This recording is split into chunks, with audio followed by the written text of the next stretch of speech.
All right, guys, our next guest is a pillar of combat sports analysis and breakdowns. You all know him from his tremendous and detailed work on BT Sport with Dan Hardy, Breakdown Show, and of course, Full Reptile, home of some of the best previews and breakdowns. The former UFC title challenger himself, one of our favorites to talk to when it comes to fights. Dan Hardy, welcome back, man. How are you, dude? In the Lego room? Yeah, this is the Lego room, the office. Yeah, all good today. All good. Just getting a bit of work done. Obviously, it's PFL on Thursday, so busy times ahead. Just getting ready for all of it all. Three shows in a row. It's a bit crazy. Dude, it's just on that. Tell us a little bit about that. Like, you must be super excited. How's it all looking? What are you most excited about? Well, I mean, over these next three shows, there's a lot to look forward to be honest. I mean, of course, Brendan Loughnane is the one I'm keeping my eye on. Of course, he's the returning champion. He's got Jesus Pinedo this week, who's a really tough, durable, long-range fighter that takes low kicks well and fights in bursts, which kind of breaks Brendan's rhythm. And then, the last show in June, we've got Cedric Doumbé making his PFL debut, which is, I mean, who knows what to expect from that. One of the best strikers on the planet. It's going to be amazing to see him step into the smart cage and compete under MMA rules for PFL. Well, dude, I can't wait. And everybody needs to make sure to check that out. And, of course, we want to talk a little bit about the big UFC card this weekend. But before we do, yesterday, man, another rough judge's decision, Kai Kara France losing it. And I just wanted to quickly ask you, a lot of people are talking about how judges need to be made more accountable for their decisions. People are talking about open scoring. What was your reaction to the decision yesterday? And what do you think needs to be done to make them more accountable? That's one of those kind of fights that I wouldn't like to have been sat judging it live, because I feel one way about it, and then I watch it back and I feel another, and then I think about it for a day, and then I watch it back again and I can see it a different way again. And then I speak to a couple of judges and they've got a different perspective. It's, the problem with MMA scoring is it's very objective based on the person's background, their experience, what their perspectives are, what their preferences are sometimes. Like, if you've got someone that loves wrestling, that has got a background in wrestling, they're most likely going to score the wrestling exchanges slightly more than other ranges. It's the same thing with striking. I can't say that if I was a judge, I wouldn't have a natural lenience to striking. But then because of that, I might be swayed too much in the opposite direction. We're all human at the end of the day. What I would like to see is judges to be able to stand in front of the public and make good reasoning for why they made those decisions. The judges that I know that work in the European scene, they'll sit down and tell you exactly why they scored every round, and they sit down after the events and discuss it amongst themselves as well. But we had the same thing in boxing the other week. There was a lot of controversy around the Lomachenko-Haney scoring. And same thing again, the judge just kind of, they get in their car, they drive home, and the whole industry is left kind of shaken by this one person's decision, who then isn't held in any way. And I'm not saying held accountable. I mean, it's a hard job to do. But what you do want is for people to explain the decisions that they make, especially when, thousands of dollars, hundreds of thousands of dollars sometimes, and big opportunities are on the line. Yeah, 100%, man. It's such a tough tough situation, and I haven't yet heard any one particular solution to any of it. It's a very frustrating one, and something that obviously divides people as well, especially depending on which camps they're from and how they view things. It's a bit all over the place, but we want to talk to you about something a little bit more, I guess, positive and exciting, and that is UFC 289, man. I gotta say, are we all in agreement? For me personally, it's the Beneil and Charles Oliveira show. Is this the fight that you're most pumped about, Dan? Yeah, it is, absolutely. For a lot of different reasons. I did a breakdown for BT on the main event, the Aldana Nunes fight, and I do think that is interesting for a lot of different reasons. I think Aldana's got really crisp, clean boxing, and that could be really problematic for Nunes. But of course, the co-main event. Who doesn't love a Charles Oliveira fight, and who hasn't been waiting for the opportunity to see Beneil Dariush really thrown into a fight where the thing is, everyone knows that Charles Oliveira is an absolute killer. He is the leader for submissions in the UFC. People will overlook the performance that Dariush had against Gamrot. It was an amazing performance against, who we know as the hardcore following him through KSW. Gamrot is an absolute killer in his own right. And what Beneil was able to do to him was very impressive. But it didn't carry the same kind of weight because it wasn't a Charles Oliveira. And I think this really is the opportunity that Beneil's been waiting for, probably bigger than a title shot right now. If he can get a win over Charles Oliveira, that makes his name known around the MMA world. And then, big opportunities. It's got to be a title shot next, right? Surely. No denying after that. I mean, you would hope so. And also, what a crazy path to the title. Imagine beating Charles Oliveira and Islam back-to-back, arguably two of the best lightweights to ever do it in a really long time. And, Oliveira, he's lost heaps in his career. We know he's come back from a lot of losses. But, given that his last loss was for the belt, he was dropped on the feet by Islam, who's more known for his grappling. And we've seen this extended time that Charles had to take after this loss.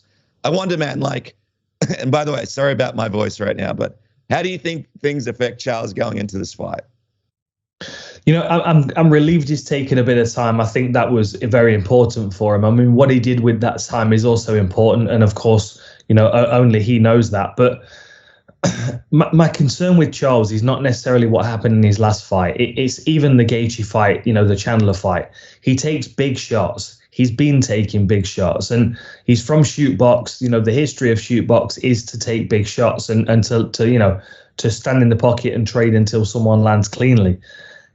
My concern is that he's slowly worn himself down in his career. He was battling against the 145 limit for a while. Now he's moved up to 155. It seems he might be battling against the 155 limit as well now. I don't know. I feel like he's got a lot of things to overcome as well as having Beneil Dariush in front of him. It depends on what he's done with this time out. I mean, if he's rested, if he's given his head and his body a bit of time to rest and worked on some technical skills and, made some different decisions. I mean, going back to the main event, we saw the difference that Nunes made when she was coming back from the first Pena loss. So what we saw with Nunes in that last fight against Pena is, her ability to switch to southpaw, give her opponent other things to think about, a clear adaptation, right in the middle of a career, basically what we hope is the middle of a career, because we want it to continue for a bit longer. I don't know whether Charles has got the same kind of capacity to make that kind of shift. I would like to think so, because I'd like him to stick around. I think he's got a lot of skills and problems to bring to the table. But if he's not able to adapt, then, he will get left behind. And I don't know whether we've already seen the best of him, and that might be the last of it. I hope not, like I said, because I'm a big fan. But I think Beneil Dariush is going to be able to test that and find out whether he's been able to evolve at all since his last fight. I wonder if we do get to that point this weekend where we're like, all right, this is not a guy that can keep cutting down to 155 or, physically maybe 155 isn't possible for him for a number of reasons. Do you think Charles is the kind of guy with the kind of skill set that he has to potentially even have a third run at welterweight? Or do you think this is kind of where the problems start beginning in terms of where he fits in?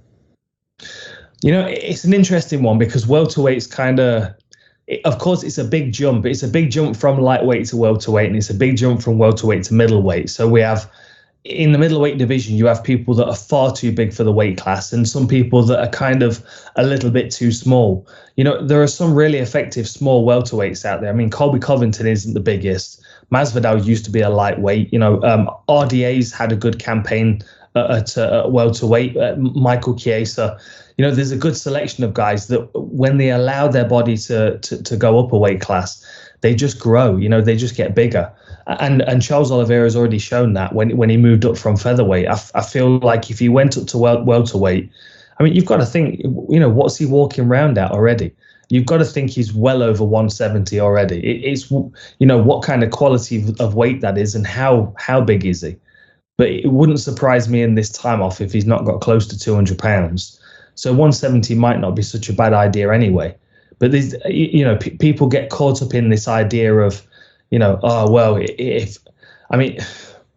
it's like Edson Barbosa, you know, like I never expected him to go down a weight class. I always thought he would go up. And sometimes fighters get to the point in their career where they think the solution is not to adapt or evolve, it's to move weight classes. And sometimes most of the time, it's about being bigger than the opposition.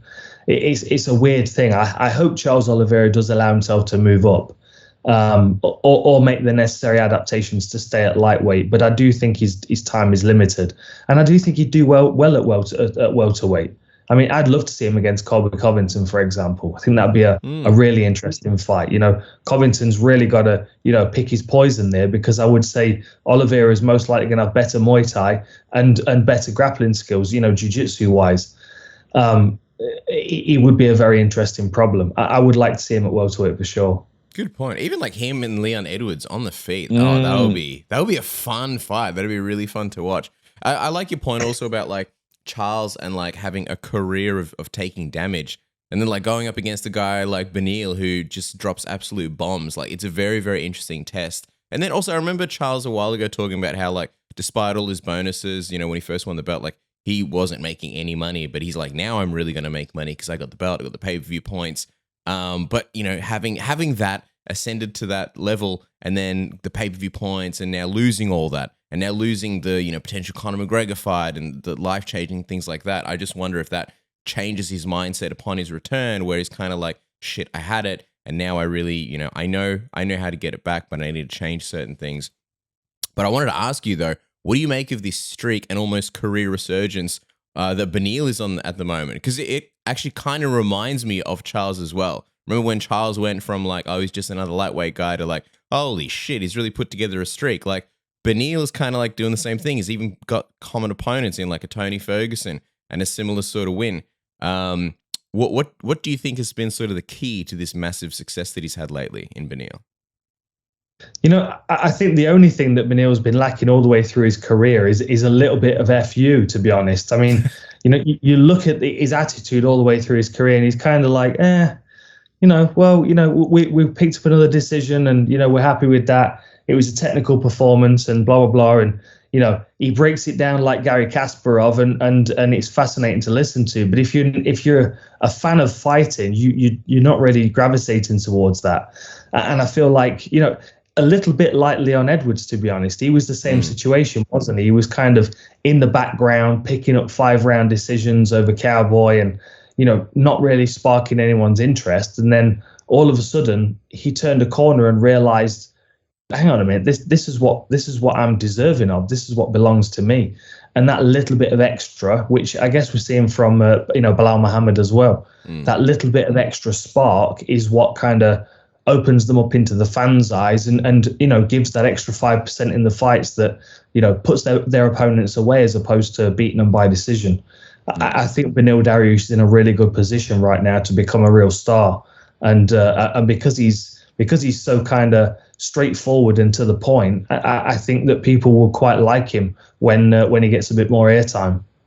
Yeah, I mean, that's the thing with fighting, right? It's like we love a guy being able to come out of nowhere, and you see a guy who he has a family, and it's almost like a movie type situation. Ascends the ranks, makes it to potentially a title shot, and becomes a champion. Almost like not a Rocky story, but one of those stories that we love to see in fight sports, where fans can get behind somebody who they felt like has been overlooked and not given the fair shake that they feel like other people have gotten in the past. So it's really great to see him in this position. He was actually talking to us, and he said that he wants to prove his grappling against Charles. And he said to us that if it was pure grappling, it felt like 9 out of 10 times he beats Charles, and they're not even in the same world, because he comes from a grappling background. That was sort of his first love. I want to know, in this fight, and when you sort of match these guys up, who do you think has the better grappling on the night when you think about 289?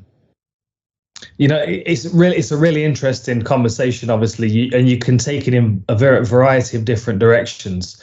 My overriding feeling is that this is not jiu-jitsu, and the wrestling ability that Dariush showed against Gamrot is really going to be the difference in this fight. I love Charles Oliveira's jiu-jitsu, but it's very, very opportunistic. If you look at his submissions, it's all of a sudden he's got the neck. He wraps up Kevin Lee's neck. Look at the one against Jonathan Brookins where he's climbing over him up against the fence with his arms wrapped. Like these are moments that he finds in fights that are not necessarily created, if that makes sense. The difference with Dariush's performance and the things that he might be able to do with the assistance of wrestling and with the decision making as well, because that's really the difference between the two. They could be completely even technically, experience wise when it comes to jiu-jitsu, but the difference is that Beneil Dariush will make a better decision because he's more calculated, and Charles Oliveira will jump on a neck and give top position and then find himself stuck for 3 minutes. These are kind of circumstances where it's less about the technical ability of either fighter, and I can't criticize either because they're both much better grapplers than me. But when you look at their decision making and what Dariush has got in terms of wrestling ability from the Gamrot fight, I feel like that kind of trumps the majority of Charles Oliveira's game. Of course, Oliveira can still catch him with something. That's what he's all about. You can never count him out. But the more times he tries and fails, the quicker he gets tired, as we also know, which is another thing that Beneil Dariush can kind of bank on. The harder he goes in the beginning, the easier it's going to be towards the end. Yeah, 100%, man. When I look at this fight, I don't know what I'm more excited about, on the feet or on the ground. Because when you look at it, like with Charles, like he puts on that crazy pressure. His striking is just crisp everywhere. He's got very good knees, very good elbows. The punches, the kicks, everything is very crisp. But then Beneil has that massive power as well, that sort of good equalizer. And again, like we mentioned, a lifetime of like taking damage with Charles. Like you just don't know how this fight's going to play out. But if you're Beneil, I would say probably Charles has more tools. How would you approach this one in a smart way? I would let the fight come to me. What you can almost guarantee on with Charles Oliveira is that he's going to come to you. He stands quite high on his back leg, which means he's most likely going to be picking up his lead leg as a way of, walking his way into range. This is Southpaw v Orthodox, which I think is going to make Charles Oliveira feel uncomfortable. It's going to make him feel far away. So most likely he's going to be skipping in with knees and doing things that are reckless, unless, of course, he's learned from that last fight. But I have no reason to believe that he would have done. I think that he'll still kind of throw caution to the wind because that's who he's always been. And I think Beneil Dariush, he plays a smart game in the beginning. He backs up, he allows Charles Oliveira to come to him, and he looks at landing that left hand on his chin when he's, on one leg or, flying through the air or whatever it is. Keep his grappling defensive to start with.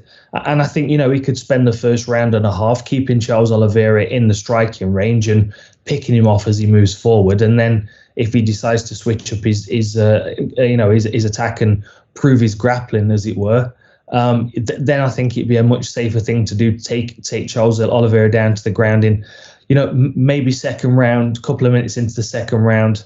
The trap is hitting Charles Oliveira clean and thinking you've hurt him and chasing him to the floor.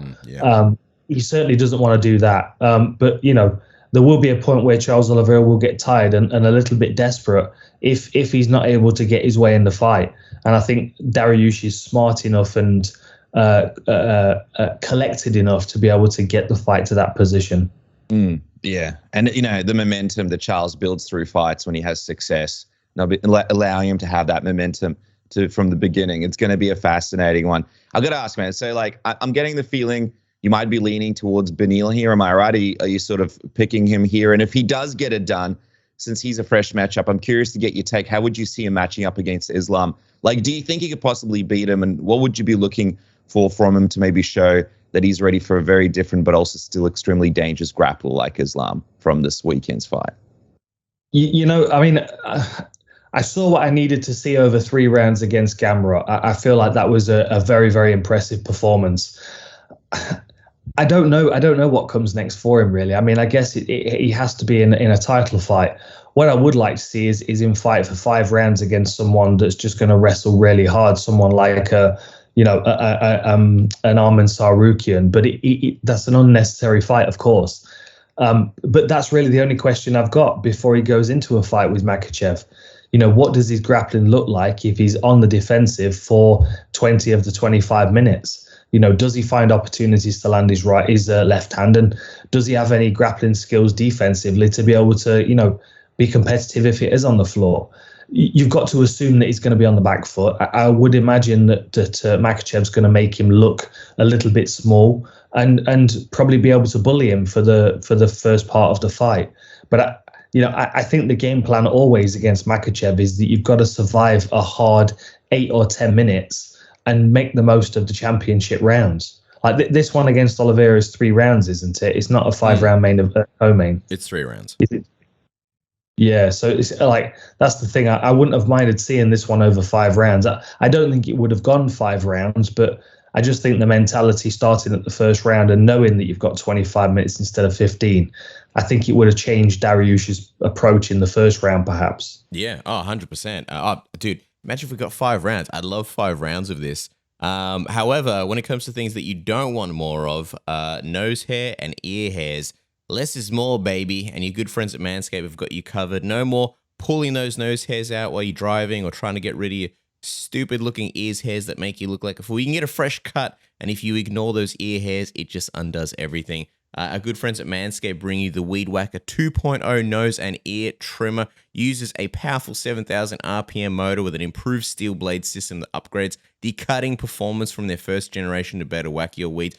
I remember when I was a kid, I would see people using nose hair trimmers, and I just thought, dude, how rich do you have to be to have a nose trimmer? That's like the elite stuff when you're taking care of that much hair. Manscaped make it nice and easy for you. It doesn't cost an arm and a leg. It's got the skin-safe technology, which helps to reduce nicks, snags, and tugs. And best of all, it comes in the Platinum Package 4.0 and the Performance Package 4.0.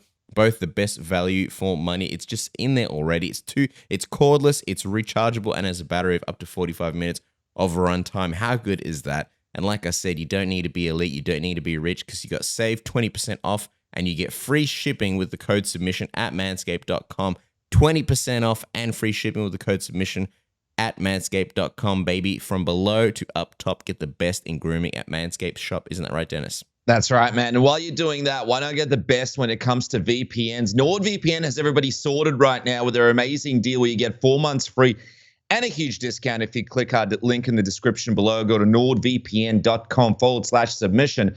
And for those at home wondering what they could do with their NordVPN account, the possibilities are endless. But there are so many great things that you guys can do, and one of which is not getting your identity stolen. We just keep hearing our friends and family having issues with people stealing their email, phone numbers, credit card details because they accidentally go on the wrong kind of website to sign up to the wrong kind of Wi-Fis. NordVPN has you sorted and also gets you an opportunity to reduce the fees and the prices when you buy things online. What about the fact that I went to Malaysia and bought the NBA League Pass for a fraction of the cost? You guys can go on Netflix and check out Mexican Netflix, UK Netflix, American Netflix, all sorts of different Netflix. You can watch the Dan Hardy breakdown show on BT Sport. You could do it all. No more geo-blocking for you thanks to NordVPN. And right now they're giving you an opportunity to try it absolutely for free and risk-free for 30 days. Money back guarantee. Click that little trusty link there in the description below, or go to nordvpn.com/submission and try it for yourself today. Once you get on Nord, baby, you do not get off.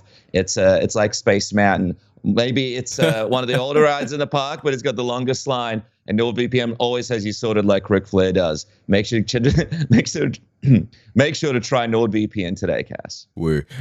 With that said, Dan, I got to ask you, man. You mentioned that you did the breakdown for Aldana and Nunes, and some of the things that jumped out at you. I think we're 100% on the same page as far as Aldana's crisp boxing. What are some of the other things that kind of stand out to you about this fight, and some of the things that Aldana might need to do if she wants to sort of shock the world against Nunes this weekend? Yeah, I mean, this is the thing. Is I feel like she's a much more technical striker than the majority of the rest of the division. I mean, of course, you've got Holly Holm in there who caused Aldana all kinds of problems, and that really is something to keep an eye on. I feel like Nunes opening up the southpaw stance as an option could be really problematic for Aldana because she struggled for 25 minutes against Holly Holm. She was always circling away from the power side. She never really got into the fight. And I feel like Nunes showed really good things against Pena in the second fight from southpaw. So I feel like that's something she's going to have to deal with. But ultimately, I feel like Aldana's got much sharper, cleaner boxing than Nunes. She might be slightly more underpowered, but what she doesn't have in ferocity and power, she does have in precision striking. If you go back to her fight against Jessamine Duke in Invicta, like very, very tight, clean boxing where she lands nice to the liver, but all the time her hands are coming back to her chin. She never gets reckless, unless perhaps she's under a little bit of pressure. But I suppose that's where the wild card is for Aldana, because at some point she is going to be under pressure, and Nunes is going to be attacking her with flurries of punches. The one thing I think we need to watch out for with Aldana is her spinning attacks. She lands them, well, I mean, all the way through her career, we've seen it. Even when she was under pressure in Invicta, we would see it. Tonya Evinger, I think she threw a couple of spinning back fists against, we saw it against Leslie Smith. She landed a really good spinning back fist against Lucy Pudilova as well. And I can see that being something that she might throw in there. But it's long range and caution from Aldana. She's got to be on her toes. She's got to establish her range as best she can and start, setting up her opportunities to land clean punches, expecting to be under pressure all the time, create space as much as she can, and try and do something about the low kicks, because she's got to expect that Nunes is going to try and take her legs away. It's going to be a fun fight. Like, it's maybe not getting the attention that it deserves, but it is going to be a good fight stylistically. But in the meantime, guys, follow the man on Twitter and Instagram at Dan Hardy MMA. Of course, check out Full Reptile if you're not subscribed. I don't know what you're doing with your life. The Dan Hardy Breakdown Show on BT Sport. There's, of course, the War Room and your book, Dan, Part Reptile. Always love chatting fights with you, man. Thank you so much for coming and chatting with us. And congrats on the new webcam, man. Thanks very much, guys. Cheers. Always a pleasure talking to you.